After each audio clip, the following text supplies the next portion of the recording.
Well, we're monitoring all the happenings on Inauguration morning here on KCMO. Donald Trump is set to leave the Blair House in Washington, D.C. momentarily to get the inauguration festivities underway. We are happy to welcome on and say good morning to Kansas U.S. Senator Roger Marshall. And, Senator, what are you more excited for, Donald Trump's inauguration or another Chiefs AFC championship at Arrowhead?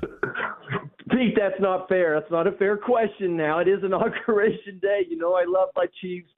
We're spiking the football here whenever we get a chance. But listen, this is the day that the 47th president of the United States is sworn in. I can just tell you that we can feel the optimism from all my friends, family, all the Kansans. There's about 700 Kansans up here for this inauguration celebration. We ran out of tickets, and President Trump gave me 200 more because he knew that he carried Kansas. So anyway, it's an exciting day, and we'll be headed to the Capitol here shortly. I think 600 of them have texted me asking to come on the show. I said I got to get the senator on here, so we got to stick with him. But no, listen. What happens now? I'm genuinely curious because I know these folks were there and they wanted to see history made. Obviously, it's been moved indoors. So, what do all our friends, all 700 friends in Kansas, do now that they can't witness history with their own two eyes? It's going to be a pretty small deal today. Yeah. I mean, certainly it's disappointing, but I think that's what we thought was best. It is cold. It is wet here. All those types of things. We invited everybody to the Capitol yesterday, and we greeted a lot of them as well. There's going to be outdoor screens. Of course, the Capital One Stadium where they play NBA basketball and ice hockey. Huge crowd there yesterday. Had friends waiting 3 hours in line and still didn't get in. Today they'll be back there again. And I think there's a lot of people will be out, I wouldn't use the term marching, but just celebrating around the mall and just glad to be here, to be part of history, be part of this momentous occasion where we think it's a new dawn in America. Roger Marshall is on KCMO Talk Radio. So what does your day look like today with the ceremony indoors now? What happens for you the next few hours? Yeah, I think I want to just back up to yesterday and say we spent 2 hours with President Trump. I had breakfast with him, and he's just on fire, ready to go. Today, I'll be leaving here as soon as we're done. I'll walk over to the Capitol, get my family squared away. They don't get to be in the rotunda. They're going to go to the visitor center. All the spouses are, and then we'll go gather in the Senate floor.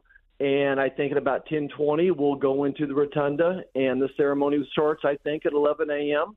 And then after that, I think I've got about 17 balls I'm supposed to go to, including the Ag Ball I'm speaking at, and then several other of the evening as well. So an exciting day. Well, what do you make? I mean, you know, this is obviously something for you. When Donald Trump got inaugurated, sworn in the first time, you were a new member of the House of Representatives representing Western Kansas. And then, of course, you go to the Senate in 2020, which coincided with Joe Biden getting into office. What's your sense in terms of where the Republican Party is at when it comes to the ability of everybody coming together, working on behalf of President Trump? Is there more, I guess, is everyone on the same page more so than at any time in your 8 years now in Congress? Yeah, without doubt, Pete. And it's interesting. That was President Trump's message at breakfast yesterday to the Republican senators is we have to stick together. You know, the Democrats stick together like glue. They will all fall off, they jump off the cliff together like lemmings. And typically we don't do that as Republicans. You know, you and I are both pretty free, independent minds, and you and I can agree to disagree. But I think the Democrats' radical policy has kind of forced the Republicans to group together. And that being said, this tent of people that we have is bigger than ever. A lot of independents have voted for President Trump, a lot of union workers voting for President Trump. So we're trying to balance all those. But there's no doubt who the captain of this ship is, and that's Donald J. Trump. And he's made this promise of his agenda, an agenda that'll bring prosperity to Americans and your security. If you really push President Trump, he's going to talk about your security. Day one today, 200 executive orders, and that's going to prioritize securing the border.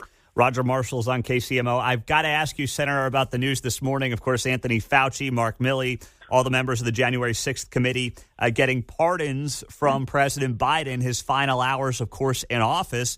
I don't think we're shocked, but still, it came down to the wire. What do you make of that?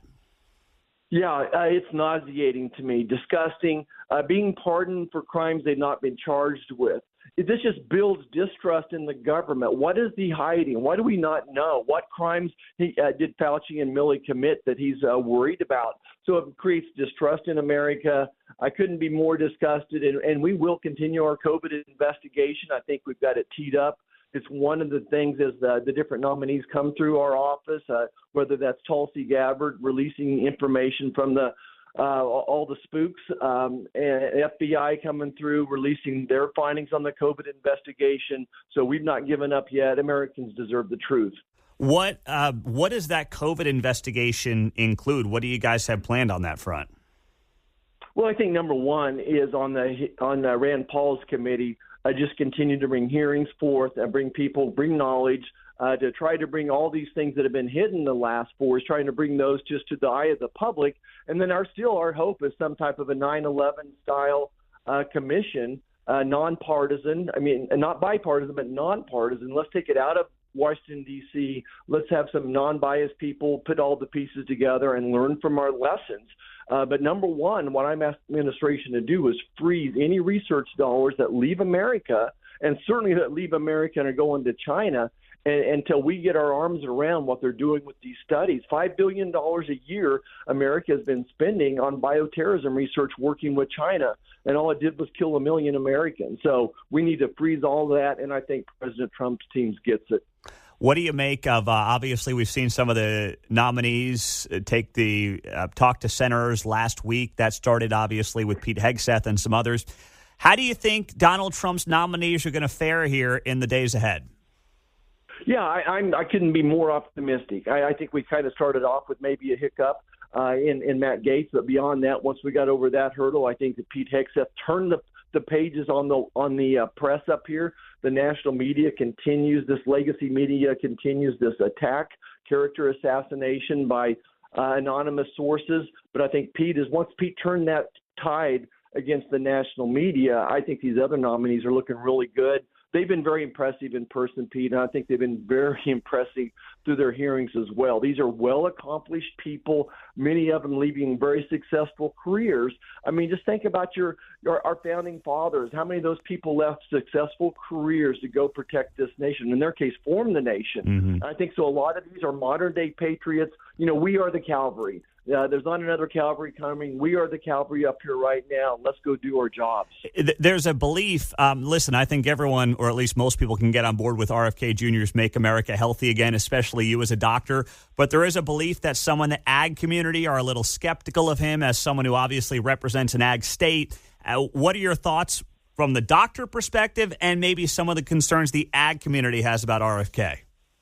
Yeah, well, one of the big reasons I started the Make America Healthy Again caucus is to make sure that agriculture has a voice at the table and make sure we continue this education process. So I've sat down with Bobby several times and talked to him on a regular basis about agriculture, spoken with Dr. Oz about agriculture. And then the people that have kind of been these advisors for Bobby Kennedy Jr., Dr. Mark Hyman, Callie Means, I'm having conversations with them. And if you really listen to them, what they say is that agriculture is actually the hero in this process. Now, they're taking aim at these big food companies, the Nestle's of the world, all those people that make ultra-processed food. And I think agriculture has an incredible story to tell, and that's my job to share it, that we're growing more with less. I think American sorghum is just a great example. All these things that they're talking about, American Milo sorghum has been doing this for years. We have the highest standards. We're doing soil health. So I think there's great opportunities for agriculture. Agriculture needs to lean into this. And like I keep telling Bobby and all of them, look, American farmers grow what the market is demanding. So we need to educate Americans to stop eating processed foods and go back to, as my kids say, the diet that I was raised on, our own garden and really whole foods of one sort or another. So it's an exciting time. 60-70% of Americans have some type of a chronic disease. When I was growing up, it was 6%. Wow. I think a lot of that can be addressed through nutrition as well as environmental issues. So I'm all in to Make America Healthy Again as well. Well, I think I heard you say this last week. You were on the Fox News Rundown, which we carry at 5 a.m. here on KCMO, and I think you said Is it 70% of basically your health is determined by you and what you put in your body and your exercise, right? It's not genetics. Is that the number, 70%? Exactly. 10% is genetics. 10 or 20% can be influenced by the doctor and the hospital, but 70% is really what you eat and the environment you're exposed to, choices that you get to make for the most part. And I understand sometimes there's environmental toxins that you don't have a choice, but really 70% of your health is determined by what you eat and the toxins you're exposed to.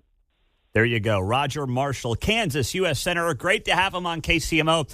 Enjoy Inauguration Day, Senator. We're looking forward to seeing how the days and weeks ahead play out. All right, Pete, you got to get me back on before this next Chiefs game, and we'll talk about the Chiefs, okay? All right. We'll get a time set for Friday. We appreciate it. Thanks, Pete. There Bye-bye. you go. Roger Marshall on KCMO Talk Radio.